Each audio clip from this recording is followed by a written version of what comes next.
let's talk the series I need to prioritize slash I want to prioritize in 2025. Something I know about myself is that I love a binge read. I love to marathon a series, read them back to back, read them pretty consistently. It's how I get some of my favorite books, and it's something I really want to prioritize next year, and so I picked out a bunch that I think are going to be so easy to binge, and that has me super excited. The biggest one on this list is actually 3 series. I'm counting it as 3 on this list. There are 10 on this list, but the first 3 are The World of the Zodiac.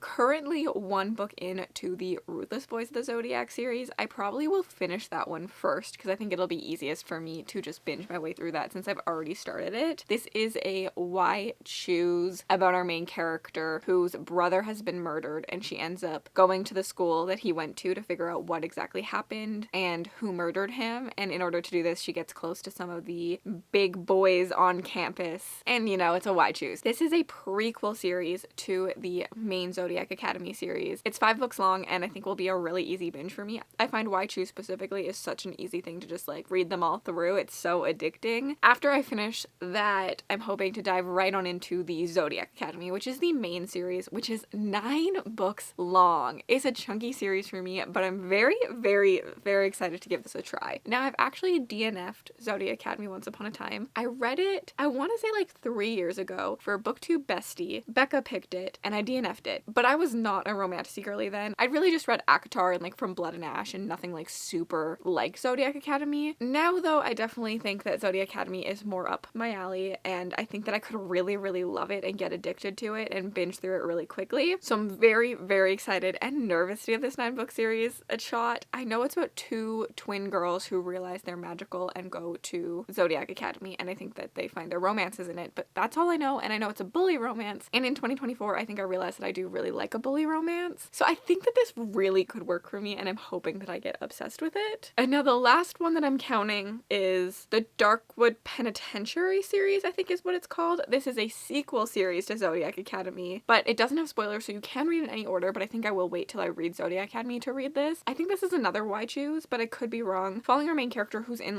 a prison school, and in order to get out, she has to work with the men that hate her, and I'm really intrigued by that. This is all kind of counting as 1, but also 3 separate things because obviously it's a lot of series. I think that this one is 4 books long. I'm nervous. I'm definitely nervous about these, but excited for the journey that I can go on within the Zodiac world. It's gonna be fun. The other one that I will be reading, but I don't think I'm counting it as the series list because there's only 1 out, is the Neverkeep by the same authors. This is also in the same world, so I would also like to read this. I might read this randomly wherever I get to it. I'm not really reading it in a specific order, but I would like to read Neverkeep as well and kind of be in on the hype on this series because I think that could be a lot of fun. Another one that's really intimidating to me, but I'm really excited to dive into next year, is the Chestnut Springs series. I have had this on my shelf for about a year now and have wanted to dive into it, just have never felt like it was the right time. I think next year is going to be the right time. I don't really like contemporary romance a lot of the time, but I think that this could be it for me. It's also an author who is from my province, so I'd love to support her, and I just think I'm ready to read this with the state of my reading and how much little brain power I seem to have these days, and really the escapism that I'm looking for. I think that this series will be for me now, and I'm really excited to dive into it. I do not know how many books this is, but honestly I really like these covers, which is interesting because I don't normally like color, but I think they're really pretty. I'm excited to dive into cowboy romance. I think that it's something I could like. I do come from a province of cowboys. I'm not really bit into cowboys, but also I've never not been into cowboys, so there's that. I do think I'll like the second book better than the first book, so I might try the second book first, but I do want to read the entire series this year, and I want to prioritize it. I want to maybe be in my contemporary romance era next year. Okay, another really scary one is Crescent City by Sarah J. Maas. This previous year I did try to read Throne of Glass and I didn't accomplish it. I'm not DNFing it, but I just picking up a book of that every month has just not really worked for me. So I will eventually continue on in that series, but I don't think I'm going to really prioritize reading it quickly. There's something about that series that isn't necessarily working for me. I understand why people love it and it was such a standout in its time, but now that I'm kind of in my urban fantasy era, I've decided to retry Crescent City. Similar to Zodiac Academy, I have DNF'd this, but I was not as big of a romantasy girly. I was just kind of dabbling in it. I had liked A Court of Thorns and Roses, and I wasn't as big into urban fantasy. I feel like lately I've really learned to like urban fantasy quite a bit, but there was a time in my life where I was like, I don't like urban fantasy at all. I'm excited excited to give Crescent City another go, and the reason I really need to do this is I do have special editions of it coming. I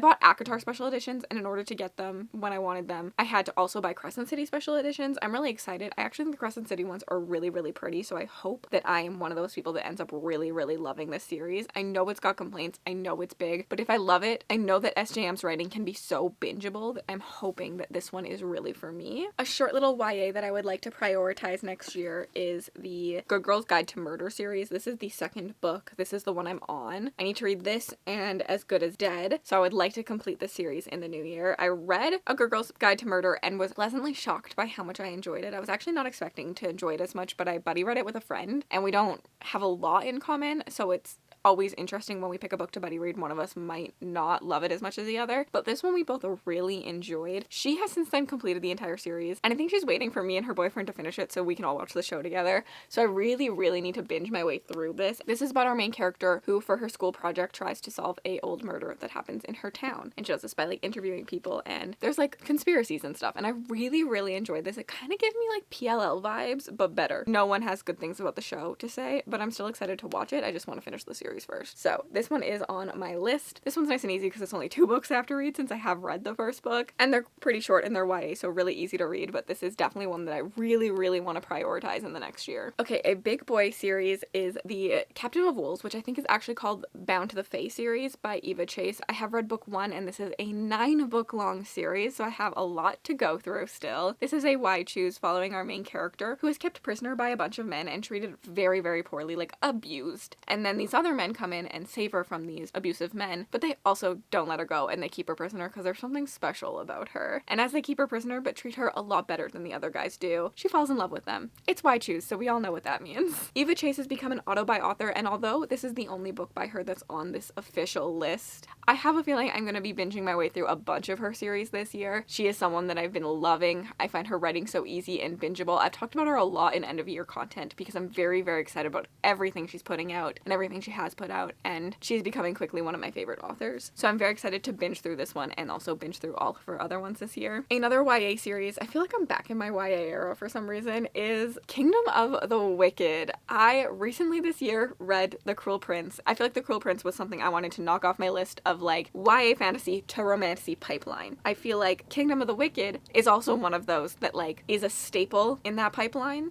and I feel like Kingdom of the Wicked is one that I really need to get to and try because people love it and fangirl about it, and I would like to be in on the know. I honestly know nothing about this. I don't think I've even read the synopsis. I just know it's loved, and that made me want to pick it up and just like see how I feel about it and hope I love it so that I can be one of you. But yeah, I definitely have enjoyed picking up some of these past books that I didn't read when I was younger, or I didn't read when they were coming out, seeing what the hype is about, and this is one that I really do want to prioritize. I believe it's only a trilogy, so it should be pretty easy to get to for me, and I'm really hoping it works. I want to say it's kind of more bully than some of the other YAs. I feel like it leans a little bit closer to The Cruel Prince, but I could be wrong about that. And then we have the House of Devil series. This one is probably the one I'm actually most scared of on this list. This is an urban fantasy, and I have heard a lot of TikTokers love this, but not a lot of booktubers love this, and I typically land on the booktube spectrum and not the TikTok spectrum. I actually almost read this a long time ago for 72 hours in the Smut Hole, I think, but then it was really long and we had seen some bad reviews, and so both me and Mel took it off our TBRs during that weekend.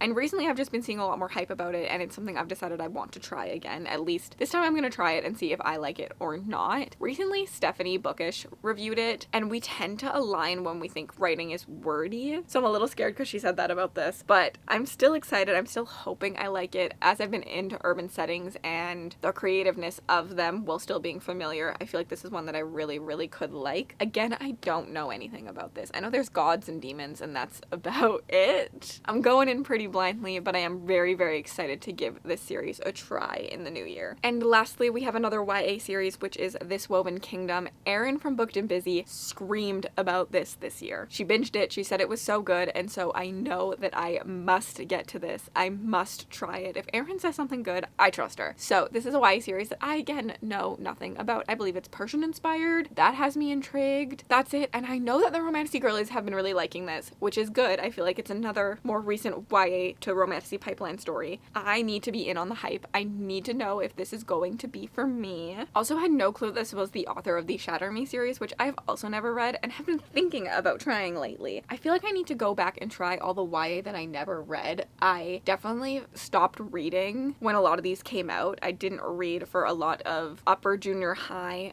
through high school until pretty much when I started booktube. I had started reading again, but as a kid I read a lot. So I read a lot of like Twilight. I reread Twilight a lot. So there are a lot of these series that I have to read as an adult. Red Queen I read as an adult. The Ember and the Ashes series I read as an adult, and I've been enjoying them still as an adult, and I think that says something, but I would like to read them before I get out of my YA era. I feel like I'm getting older and eventually I'm probably not gonna want to read them, but this is definitely something I've been thinking about. But for now we're just putting this Woven Kingdom on, which according to Goodreads is going to be a 5-book long series, but only 3 are out currently, I believe. Like, Erin's review says YA at its finest, constantly surprised by the plot developments, and I found myself invested in the characters very quickly. What else could I need? That sounds incredible. So I really hope I get to this. I'm going to prioritize it. Clashing Empires, Forbidden Romance, and a long-forgotten queen destined to save her people, inspired by Persian mythology. Perfect for fans of Leigh Bardugo and Sabaa Tahir. I like both of those authors quite a bit. I'm excited about this one. I would love to know what you plan on prioritizing next year, any series that you are really thinking about getting to. I always love making lists at the end of the year. It's one of my favorite things to do, although I don't follow them very well. I did do a reaction video for the Leviathan tier this year on my Patreon reacting to last year's list, but I will leave my 25 and 2025 and my Kindle bingo TBR on the screen for you to go check out. And if you made it all the way to the end of this video and you'd like to leave me an emoji just to say you were here, leave me a couch emoji down below, because we're going to spend a lot of time on our couches reading next year. And have yourselves an absolutely remarkable day.